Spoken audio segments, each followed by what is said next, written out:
విద్యా రంగంలోనే ఉంది. కాలేజీలు మరియు దాని నుండి స్కూల్స్ కూడా గ్రూప్ ఆఫ్ స్కూల్స్ కూడా మెయింటైన్ చేస్తున్నారు. వారికి సందర్భంగా అన్నగారి ఆధ్వర్యాన మనం సత్కరించుకోవడం చాలా సంతోషం.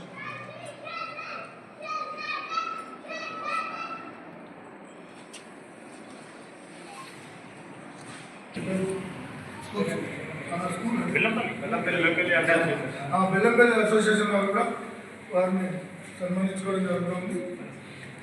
సార్ ఎక్కడ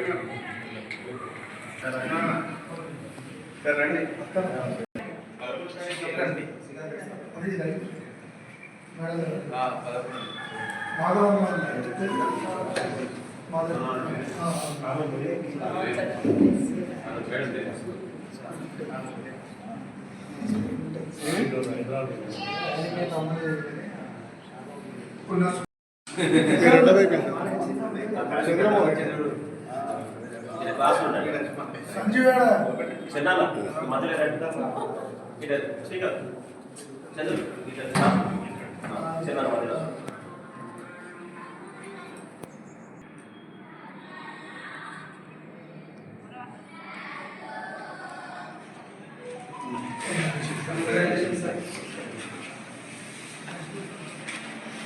మేము నమ్ముతున్నాము. రానున్న రోజుల్లో పాత్ర పోషించి దాంట్లో మంచిర్యాల జిల్లా ట్రస్మా ముందుండి రాష్ట్ర కార్యవర్గంలో జరిగే మార్పులకు సూచనలు చేస్తూ ముందుకెళ్లాలని, అలాగే ట్రస్మాను కాపాడే దాంట్లో విశ్వవర్ధన్ రావు గారు ముందుండి ఫైట్ చేస్తారని, అలాగే నిర్ణయాలు తీసుకునే దాంట్లో కూడా తను ముందుండాలని మనస్ఫూర్తిగా మంచిర్యాల జిల్లా పక్షాన కోరుతున్నాము. అలాగే మిత్రుడు శ్రీకాంత్ రెడ్డి సార్ అతి చిన్న వయసులోనే పిహెచ్డి సాధించి, అంటే చదువు చెప్పడం ఒకటే కాదు, చదువుతో పాటు మేము చదువుకోగలమని ఆత్మవిశ్వాసాన్ని అందరి కరస్పాండెంట్లు నింపిన శ్రీకాంత్ రెడ్డి గారికి ఈ సభాముఖంగా కంగ్రాచులేషన్స్ చెప్తూ, అలాగే ముందు ముందు మన కరస్పాండెంట్ మిత్రులందరికీ కూడా మంచి ట్రైనింగ్ ప్రోగ్రామ్స్ ఇవ్వడానికి శ్రీకాంత్ రెడ్డి సార్ ఒక ప్రణాళిక వేసుకొని ఆ ప్రణాళికను ఇంప్లిమెంట్ చేయాలని ఆశిస్తున్నాను.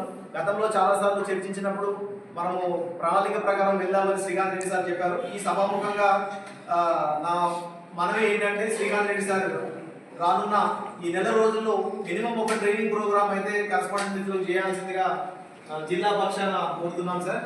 ఇకపోతే మన మంచిర్యాల జిల్లా ట్రస్మాకు సంబంధించి ఇప్పటి వరకు ట్రస్మా కొనసాగుతూనే ఉంది. ఈ ట్రస్మా నాది అని ట్రస్మా జిల్లా ప్రెసిడెంట్ నేను అని చెప్పుకునే వ్యక్తులు కొందరు ఉన్నారు. ఇక్కడ పేర్లు నేను ప్రస్తావించదలుచుకోలేదు. దయచేసి మిత్రులు విలేకరులైన మన మిత్రులందరూ గమనించాల్సిందిగా నా ప్రార్థన. ట్రస్మా మంచిర్యాల జిల్లాకి మొట్టమొదటి ప్రెసిడెంట్గా నేను, నాతో పాటు మా కార్యవర్గం మాత్రమే ఉన్నది.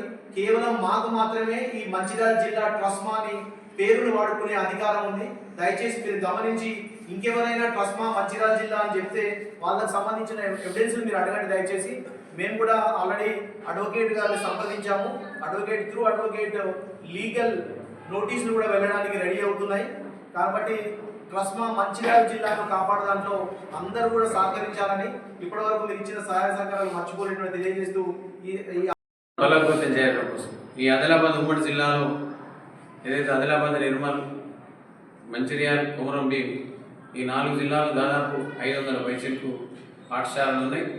మరి వీటినన్నింటినీ కూడా వారు ఎన్నో సంవత్సరాల నుంచి సేవలు అందిస్తూ ఉన్నారు.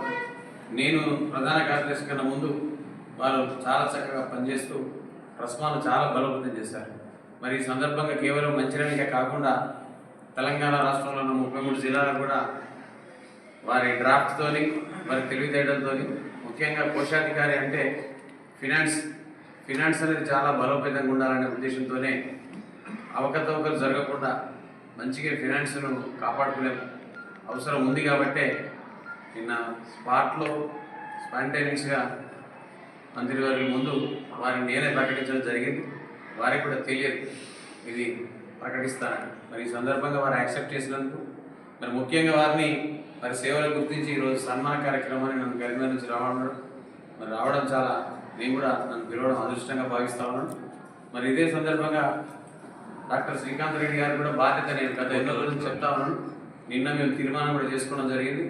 దాదాపు 1500 స్కూల్స్ నిన్న రిజిస్ట్రేషన్ చేసుకున్నాయి. ఫామ్ కూడా పెట్టడం జరిగింది. అందులో స్ట్రెంత్ పర్టికులర్స్, స్టాఫ్ పర్టికులర్స్, ముఖ్యంగా కరస్పాండెంట్ అడ్రస్, నిన్న వచ్చిన వాళ్ళంతా దాదాపు 1400 చిల్లర, ఆల్మోస్ట్ 1500 అప్లికేషన్స్ ఫిల్అప్ అయింది. అవి ప్రజ్ఞా వికాస్ అంటే ప్రైవేట్ పాఠశాలలో పనిచేస్తున్నటువంటి టీచర్లను, హెడ్ మాస్టర్లను మరి అందరూ కూడా దాదాపు రాష్ట్రం అంతా ఒక 50 నుంచి 55 మంది రిసోర్స్ పర్సన్స్ ఉన్నారు. మరి వాళ్ళందరికీ ముఖ్యంగా ఆదిలాబాద్ ఉమ్మడి నుంచి కోఆర్డినేటర్గా వారిని రస్మా ప్రజ్ఞా వికాస్ అంటే జిఆర్ స్వామి వికాస్ తొలగి ట్రస్ట్ ద్వారా ఆ ప్రజ్ఞా వికాస్ రాష్ట్ర అధ్యక్షుడిగా వారిని కోఆర్డినేటర్గా ఎప్పుడో దాన్ని ప్రకటించడం జరిగింది. మరి ఇప్పుడు బాధ్యతలు కూడా వారికి అప్పగించడం జరుగుతూ ఉంది.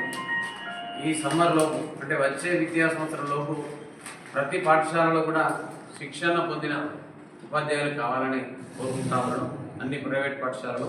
ఎందుకంటే ప్రభుత్వమే వేగవంతం చేస్తుంది. ఎలా వాళ్ళ టీచర్లందరికీ కూడా వాళ్ళ వనరులతో ప్రభుత్వం తన సొంత ఖర్చుతో అందరికీ శిక్షణ ఇస్తూ ఉంది నర్సరీ నుంచి. కానీ ప్రైవేటు విద్యా సంస్థల్లో ఏ ఒక్క టీచర్ కూడా శిక్షణ ఇవ్వకపోవడం విడ్డూరంగా ఉంది అని ఎన్నో సంవత్సరాల నుంచి